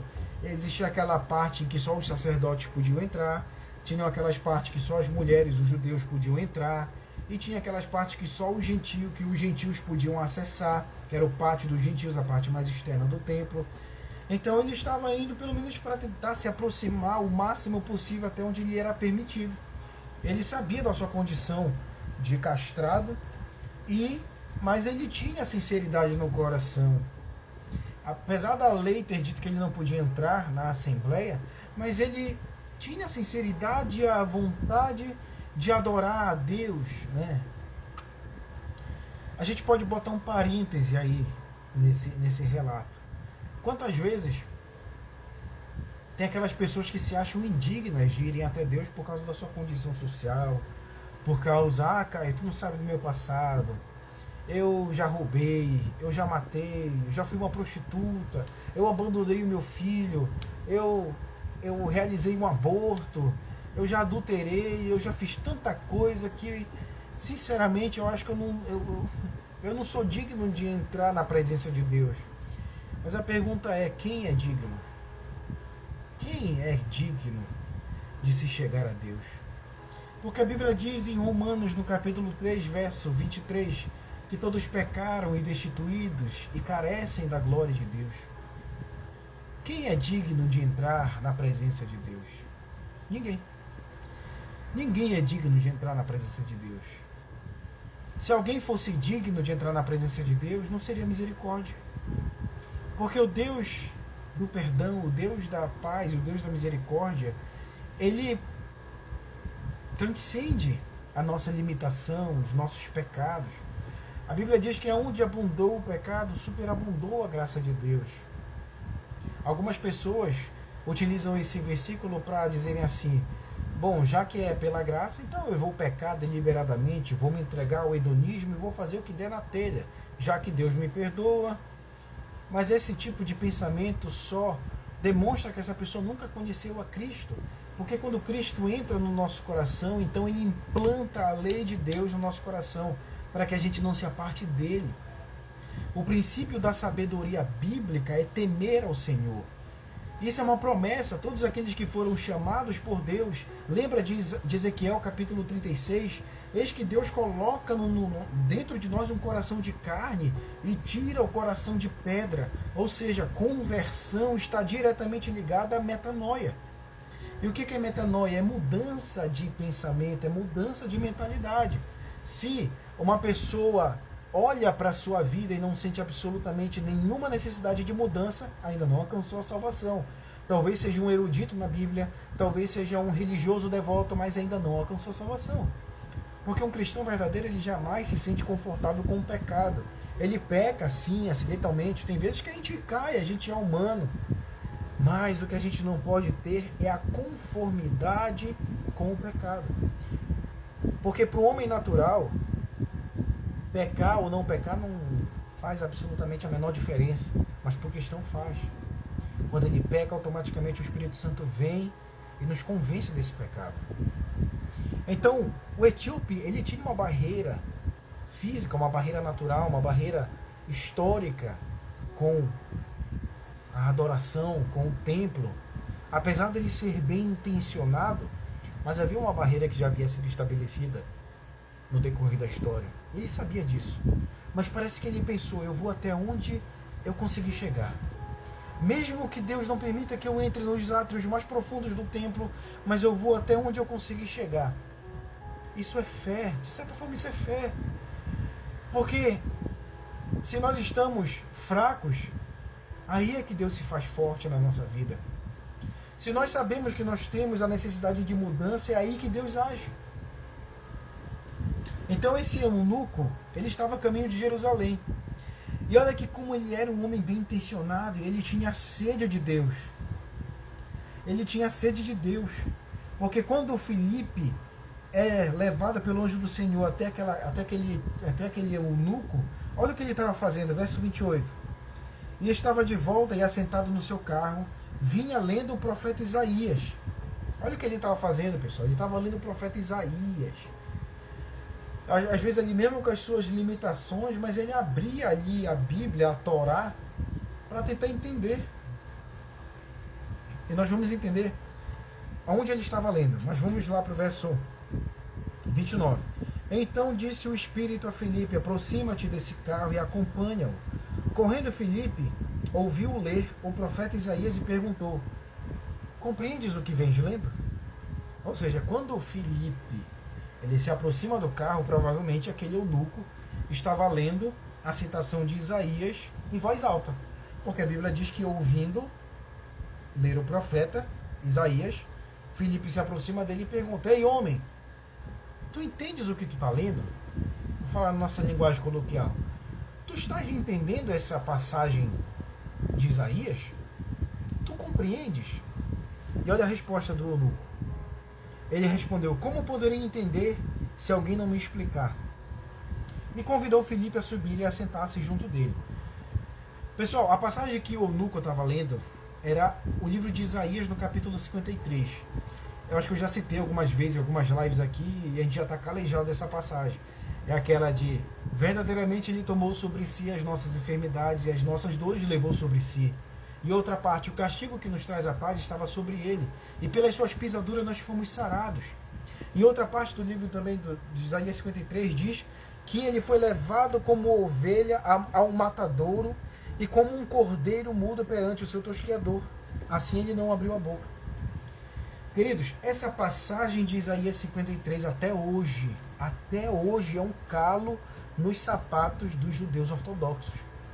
Porque essa passagem de Isaías 53 fala claramente do Messias. Agora, naquela época já havia uma controvérsia acerca desse capítulo de Isaías 53. Alguns judeus da época diziam que de fato a passagem ela descrevia acerca do Messias. Né? Eles sabiam que Isaías 53 falava do Messias. Mas quando Jesus veio e essa passagem ganhou mais notoriedade, os judeus eles correram para outro caminho. Não.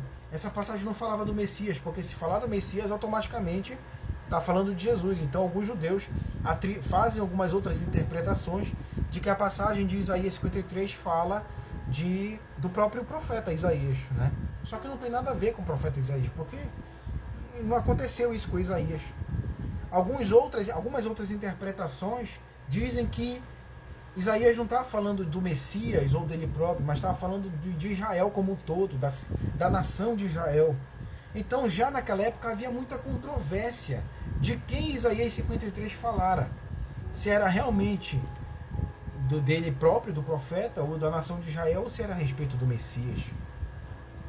A verdade é que o eunuco, como tantos outros israelitas, como tantas outras pessoas, liam Isaías 53 e tentavam encontrar o sujeito de quem Isaías 53 está falando. Havia essa pergunta eterna, como se fosse uma pergunta latente na cabeça das pessoas. De quem Isaías estava falando no capítulo 53. Verso 33, na sua humilhação, continuando a citação, na sua humilhação lhe negaram justiça. Quem lhe poderá descrever a geração? Porque da terra a sua vida é tirada. Então o eunuco disse a Filipe, peço-te que me expliques a quem se refere o profeta. Fala de si mesmo ou de algum outro? Verso 35, então Filipe explicou, e começando por esta passagem das Escrituras, anunciou-lhe a Jesus. Ou seja, ele disse, eunuco, etíope, Isaías está falando do Messias. Se tu não sabes, esse Messias é o próprio Jesus. Esse Jesus se entregou por nós. Ele morreu no nosso lugar por causa dos nossos pecados. O castigo que nos traz a paz caiu sobre ele. Quando Jesus estava às vésperas de ser entregue por Judas ao Sinédrio, ele estava no Getsemane e ele diz uma frase famosa, a frase que ele diz assim, Pai, se possível, afasta de mim esse cálice. Algumas pessoas olham para essa citação e dizem, Jesus estava com medo da crucificação, Jesus estava com medo dos açoites, Jesus estava com medo disso. Na verdade, não. O que Jesus estava pedindo para que Deus o afastasse, o que era o cálice de Jesus, era o temor de que a ira de Deus caísse totalmente sobre ele. Mesmo ele não merecendo, mesmo ele sendo perfeito, mesmo ele tendo uma vida reta, mas ele sabia que o peso da ira de Deus era praticamente insuportável. E quando Deus derrama toda a sua ira em cima de Jesus, que era para mim, que era para o Caio, a ira de Deus era para o Caio, mas ele derrama no seu próprio filho. E Jesus olha para o alto e diz, tetelestai, que significa consumado está. Automaticamente ali houve a doutrina da imputação. O que é a doutrina da imputação? Nós colocamos em Jesus o peso do nosso pecado. Olha como Isaías 53 fala, sem sombra de dúvidas, da história da redenção que há em Cristo Jesus. Então os judeus eles não compreendem essa passagem até hoje. Se você for conversar com um rabino, com um judeu que é ortodoxo, que é praticante da lei, que é um estudioso da Torá, você não vai ver, não tem uma resposta formada para Isaías 53. Até hoje, Isaías 53 é um calo no sapato dos judeus. Ao ponto de que alguns judeus, alguns estudiosos chegam a dizer que não é nem para se estudar Isaías 53, é para se, anulem Isaías 53. Alguns chegam até ao extremo de dizer isso. Mas a verdade, apesar da sua erudição, que se você for conversar com um rabino, com os judeus, são pessoas extremamente instruídas, inteligentes, mas que entender a história da redenção e ser salvo não faz parte de um saber intelectualmente falando, mas a gente só pode entender a Bíblia de fato como ela é quando dos nossos olhos caem as escamas. Quantas vezes a gente se pega lendo a Bíblia, eu não entendo isso. Eu já li, reli, não encontro uma hermenêutica, não encontro uma exegese, uma interpretação plausível para isso, é porque pode não ter caído as escamas dos seus olhos. Mas quando o Espírito Santo vem e nos traz a fé, nós passamos a ler a Bíblia sob direção do Espírito. E ele vai testificando e vai confirmando no nosso coração o que cada passagem quer dizer. E quando o eunuco se depara com essa explicação de Filipe de que Isaías 53 falava acerca de Jesus, olha o que aconteceu. Então Filipe explicou, e começando por esta passagem da Escritura, anunciou-lhe a Jesus. Seguindo eles caminho fora, chegando a certo lugar onde havia água, disse o eunuco, eis aqui água, que impede que eu seja batizado? Olha o que o eunuco fala. Ô Filipe, O que impede que eu seja batizado agora mesmo? O eunuco creu no que Filipe explicou. Filipe disse, olha, Isaías 53 fala de Jesus, o Messias, ele morreu no nosso lugar. Aí o eunuco pulou e disse, eu creio. O que me impede que eu seja batizado agora mesmo? Ali tem água. Que maravilha. Verso 37. E Filipe respondeu, é lícito. Se crês de todo o coração, é lícito se crês de todo o coração. E respondendo o eunuco a ele disse, creio que Jesus Cristo é o Filho de Deus. Então mandou parar o carro, ambos desceram a água e Filipe batizou o eunuco. Ah, que maravilha! Que maravilha ver a ação poderosa do Evangelho nos corações. Olha, vocês conseguem imaginar? Não, sério, para analisar todo o contexto. Vocês conseguem imaginar um pouquinho a felicidade do eunuco? Ele sempre foi privado a vida toda de entrar no templo por causa da sua condição. Ele era castrado. Como lá diz em Deuteronômio 23:1, que quem for castrado ou tiver o seu membro viril cortado não entrará na Assembleia do Senhor.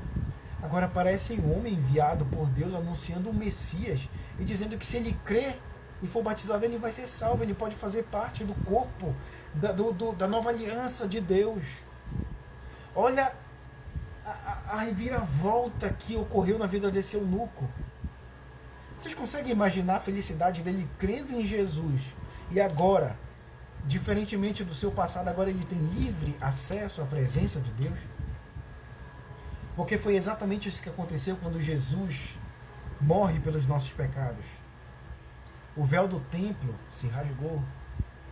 Essa foi a raiva dos religiosos da época. Só os sacerdotes tinham acesso ao lugar santíssimo, ao santo dos santos. E agora esse véu se rasga, dando acesso a todo aquele que crê. Vocês conseguem imaginar o coração desse eunuco? Cara, agora eu tenho acesso, como assim? E esse eunuco acredita, se converte e já é batizado logo em seguida, em nome de Jesus. Verso 39. Quando saíram da água, o Espírito do Senhor arrebatou a Filipe, e não o vendo mais o eunuco, e este foi seguindo o seu caminho cheio de júbilo. No verso 39 acontece um dos primeiros acontecimentos sobrenaturais, semelhantes ao que aconteceu lá com o profeta Elias e com Ezequiel. Elias, a Bíblia conta que ele foi arrebatado pelo próprio Senhor em uma coluna de fogo, Ele foi levado aos céus. E agora Filipe foi arrebatado também de forma esplendorosa, gloriosa. E ele foi levado para um outro lugar. E quando o etíope, o eunuco, viu que Filipe não estava mais ali, ele creu mais ainda que de fato aquele homem era de Deus, porque ele havia assumido de forma sobrenatural diante dos seus olhos. E a Bíblia conta que aquele eunuco agora continuou seguindo o seu caminho, só que agora com júbilo. Percebe a simplicidade do Evangelho? Olha a simplicidade do Evangelho. Algumas pessoas costumam colocar tantos empecilhos para se converter. Para eu me converter, eu preciso, usar saia, eu preciso usar um paletó, eu preciso fazer isso. E as pessoas, a religiosidade vai colocando, sabe, esse horror, esses pesos, essa bando de carga que Jesus não colocou, e vai colocando, sabe, em cima, a ponto das pessoas mudarem radicalmente as suas vidas, A gente vamos olhar, vou sempre falando de forma muito respeitosa, mas sempre mostrando o erro que há no meio cristão. Vamos olhar até mesmo para os testemunhos de Jeová. O testemunho de Jeová, eles não têm absolutamente nenhum contato com pessoas de fora da religião deles, porque eles acreditam que toda e qualquer pessoa que não seja um testemunho de Jeová é um apóstata.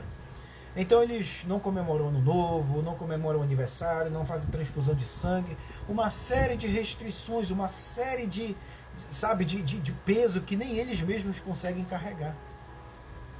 A religião faz isso com as pessoas. Eu peguei apenas um exemplo dos testemunhos de Jeová, mas existem mais de 30 mil religiões espalhadas pelo mundo. E muitas destas religiões impõem cargas, sabe, que são simplesmente insuportáveis. E olha a simplicidade do evangelho. Filipe encontrou o eunuco que estava indo numa direção, acontece ali uma conversão, e o eunuco continua seguindo o seu mesmo caminho, só que agora com júbilo.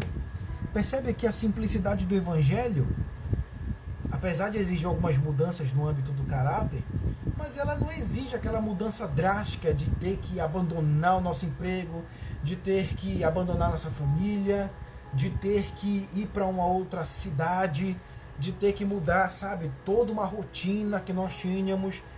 Nem, sabe, na maioria das vezes Deus não vai fazer isso.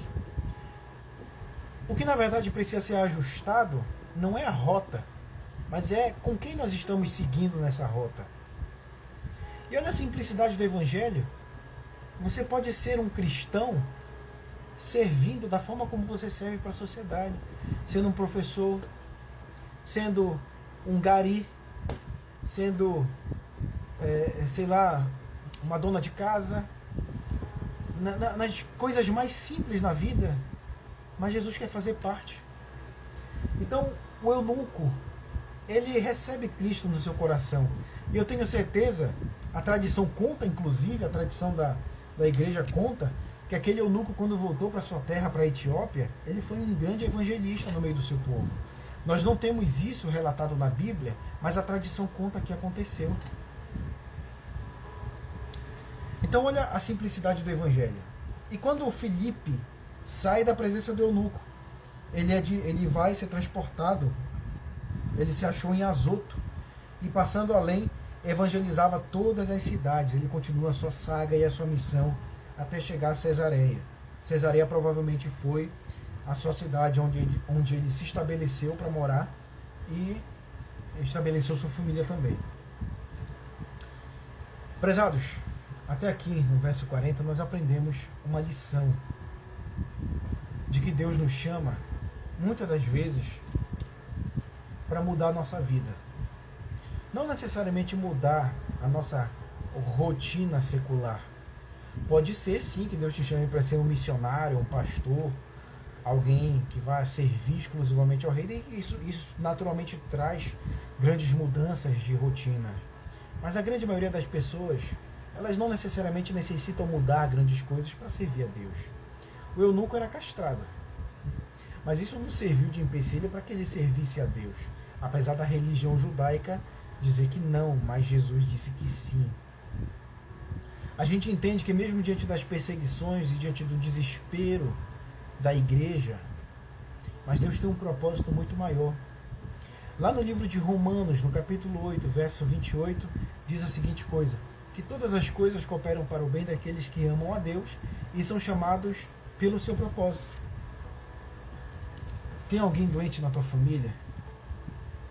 Está passando por dificuldade financeira? Perdeu o emprego? Oh Senhor, Deus não está comigo, o Senhor não está comigo, o Senhor me abandonou.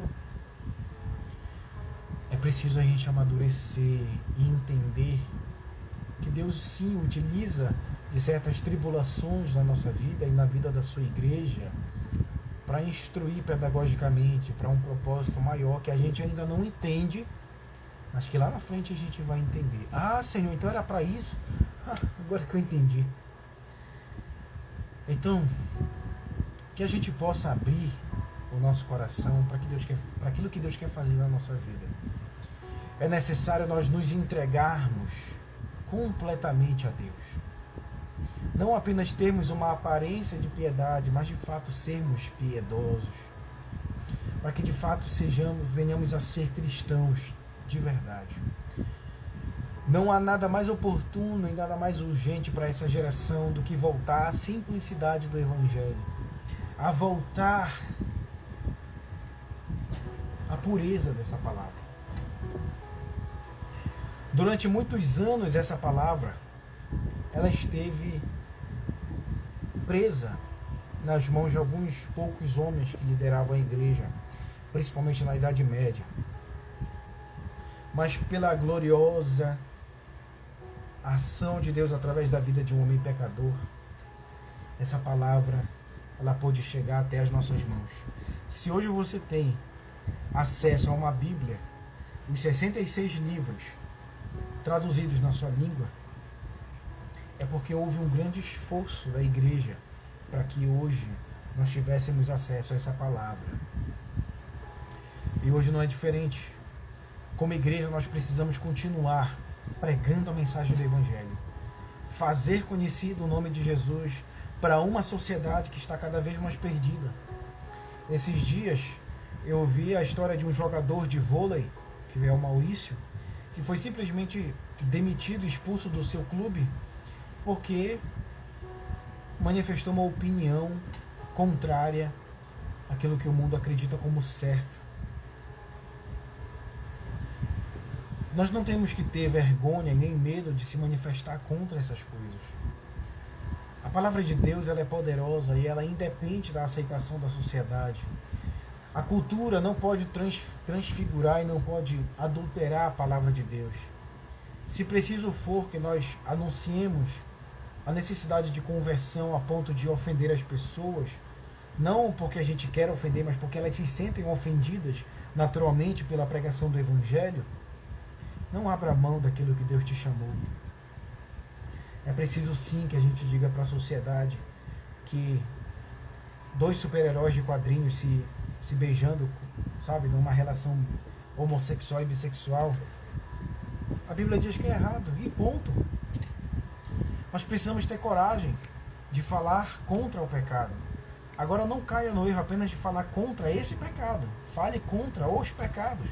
Porque muita gente que fala contra a homossexualidade, às vezes está com a vida toda errada, no adultério, está desviando verba quando é funcionário público, vende o seu voto quando vai votar em eleições, cola na prova, tudo isso é pecado. A igreja precisa se levantar de forma firme, não contra pessoas, porque lá em Efésios 6, o apóstolo Paulo nos diz que a nossa luta não é contra a carne nem sangue, mas é no âmbito espiritual, contra as potestades, os principados. É preciso a igreja levantar a bandeira do Evangelho e dizer: olha, mundo, pessoas, o caminho que vocês têm trilhado não leva a nenhum outro lugar senão a perdição.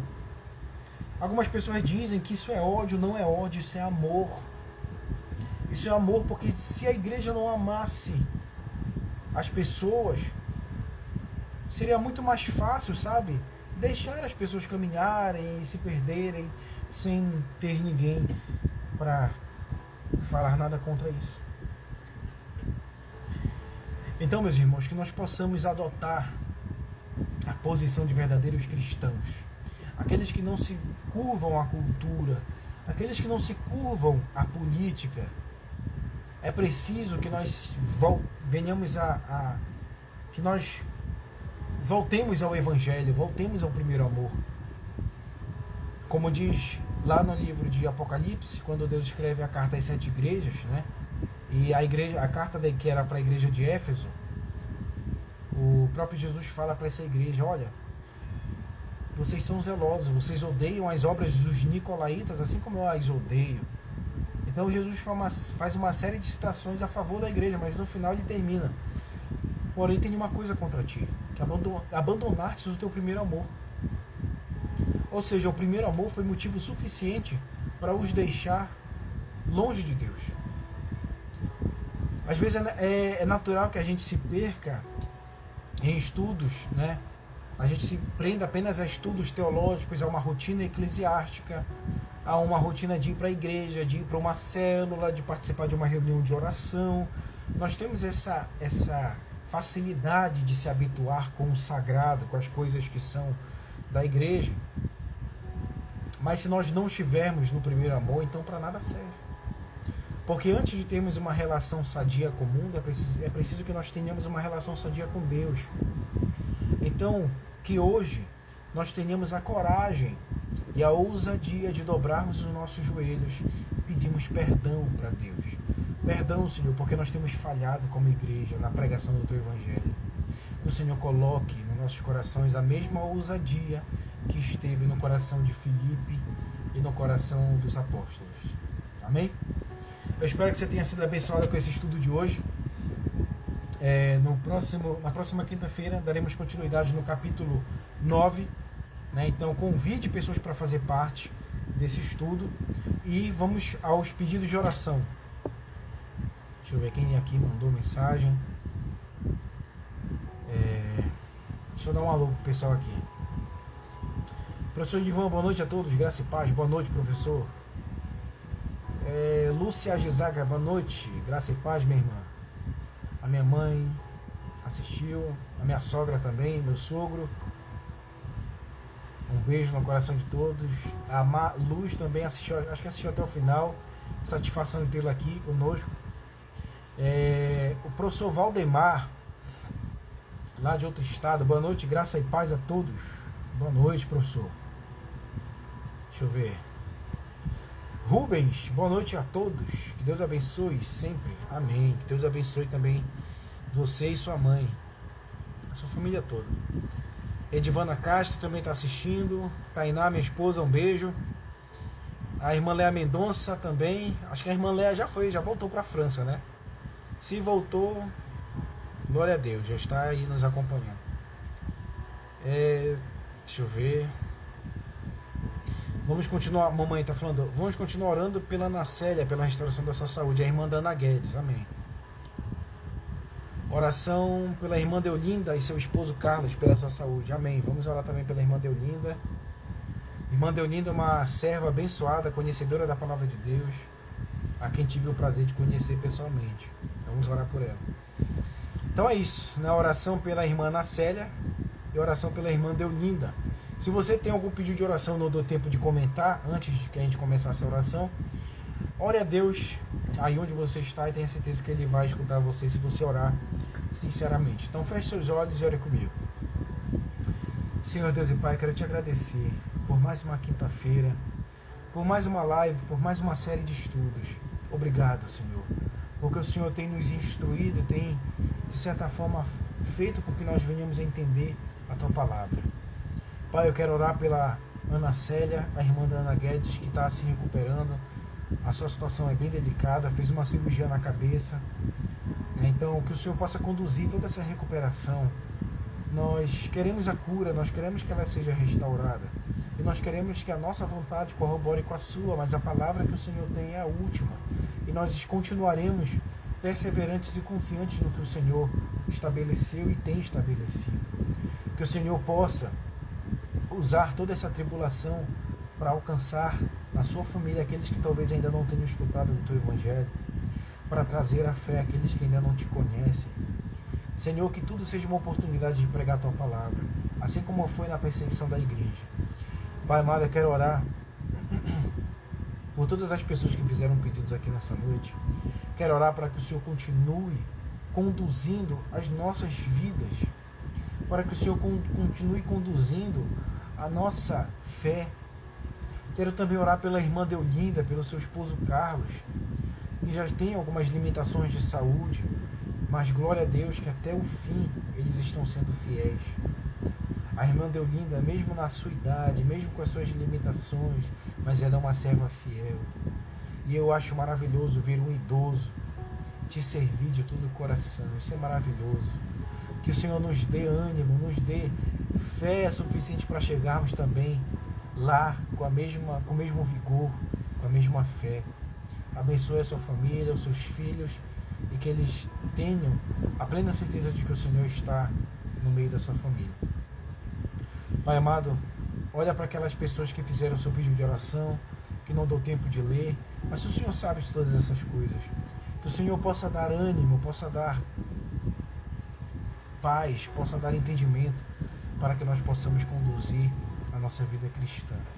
Agora, Pai, nos dê uma noite abençoada, uma noite de descanso, e que na próxima quinta-feira, se assim o Senhor permitir, nós venhamos estar presentes mais uma vez para falarmos da Tua Palavra e para estudarmos o Teu Evangelho. É o que nós te pedimos em nome de Jesus, que assim seja. Amém. Amém, meus irmãos. Muito obrigado por terem ficado aqui até o final. Percebam que a gente está avançando de pouquinho em pouquinho, capítulo a capítulo, acerca do Evangelho. Então que o Papai do Céu possa abençoar vocês nessa noite.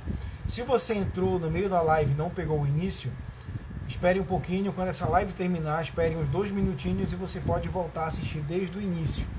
Caso você tenha vindo pela primeira vez hoje, você pode ter acesso a todos os outros estudos, né, do livro de Atos dos Apóstolos, não só dos livros de Atos dos Apóstolos, mas todos os outros estudos que nós já fizemos acerca da Bíblia no meu perfil pessoal. Você pode entrar lá naquele botãozinho de fotos e ir lá nos meus álbuns, nos vídeos, que você vai ter acesso lá a um acervo de lives que nós já fizemos aí. Tá bom? Deus abençoe o coração de vocês. Fiquem antenados lá no grupo do WhatsApp. Quem ainda não participa e quer participar, manda uma mensagem aqui no meu direct, no meu privado, que eu adiciono você lá no grupo, tá bom? Fiquem com Deus e até a próxima quinta-feira. Tchau!